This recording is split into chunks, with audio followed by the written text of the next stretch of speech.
Pils pagalmā spītējot lietumu, jaunie studenti izcīnījuši sava zinību vīra Azemitloga lielo un mazo balvu.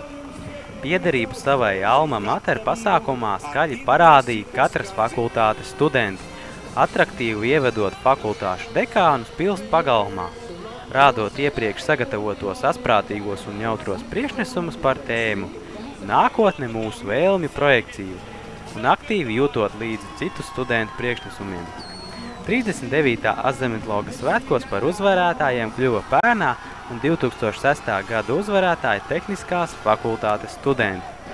Fakultāte sevi skaļi pieteica jau pasākumu sākumā un ieradās dekānu vedot paštaisītā automobīlī.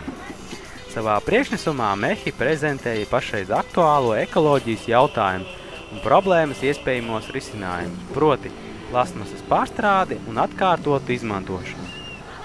Svētku mazo balvu ieguva veterināra medicīnas fakultāte, kuras priekšnesumā veiksmīgi tika sasaistītas olimpiskās spēles ar dzīvniekiem.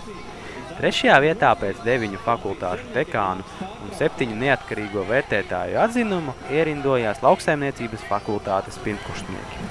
Speciālo balvu no Universitātes žurnāla Plēsums ieguva sociālo zinātņu fakultāte.